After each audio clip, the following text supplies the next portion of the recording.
waxaan halkan ka salaamayaa bahda miidiyaha waan leeyahay aad iyo aad u mahadsantihiin boqolkiiba boqol waxaan kale oo iskor taagayaa waxna aan ka iftiiminayaa gudoomiyaha hadeer ka digay jagada ahna musharaxa xisbiga wadani mudan cabdiraxmaan maxamed cabdilaahi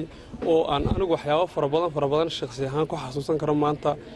aan isna weydiin karo intii uu hayay 12 sanadood ee xilka hayay maxaa qabsoomay 12 sanadood ee xilka uu hayay waxa qabsoomay waxyaabo fara badan waxyaabaha faraha badan ee qabsoomay waxa kamid ah in uu ahaa oday aad iyo aad u weyn oo wax kasta ka dhageysta maxaa dhahayay golihiisa ahna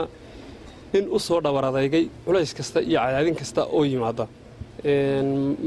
cabdiraxmaan maxamed cabdilaahi waxa dul hoganayay intii uu joogay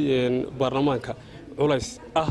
in ay xukuumadihii jamhuuriyadda Soomaaliland kala dambeeyay ay ku foongareeyaan golaha lacag oo ay golaha kala diraan oo maxaa dhahayay kiisas lacag laga soo dirayay madaxtooyada kiisaska lacagta oo sidii loo burburin lahaa golaha xeer kaliya aanu ansixin hase yeeshee intaas oo caqabada uu ka soo gudbay waxaan oran karaa maanta xeerkii ugu dambeeyay oo ahaa xeerkii labada gole ay ansixiyeen in qasab lagu meel mariyay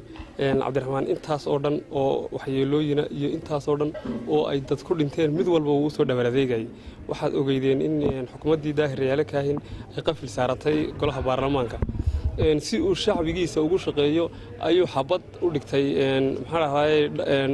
dhafoorka hase yeeshee uu badbaadiyay golaha qasab ayaa loogu furay waad ogeydeen waxaan ku xasuusan karaa cabdiraxmaan maxamed cabdilaahi inuu yahay halyeey qaran maantana waxaan oran karaa cabdiraxmaan maxamed cabdilaahi inuu yahay ninka buuxin kara jagada madaxweynenimada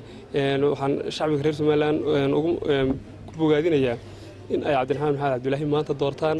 ayagoo ka talinaya aayaha dalka aayaha mustaqbalkooda aayaha ummadahan cabdiraxmaan maxamed cabdilaahi waa qof la soo tiiskareeyay maaha qof maanta cusub oo aynu oran karno xil kama soo qaban dalka boqolkiiba hadeer waxa fulay 52 xeer intii ay 12 sanadood joogeen 52 xeer dadka kulli waxa loogu sheekeeyay cabdiraxmaan maxamed cabdilaahi waxa muu qaban hase yeeshee waxaan oran lahaa bal horta website-ka golaha baarlamaanka jamhuuriyadda Soomaaliland qofkii doonaya wixii la qabtay ha galo ha ka eego wixii la qabtay laakiin dadka maxasta ayaan loogu sheekeynaa cabdiraxmaan waxa muu qaban waxaan kaloo u sheegayaa dadka mar walba yiraahda waxa muu qaban oo ka koob yahay Muuse Biixi Cabdi Muuse Biixi waxaan leeyahay ku mashquulin arrinka cabdiraxmaan arrin aad leedahay la kaalay CV-gaaguna ha noqdo CV cad oo maanta aynu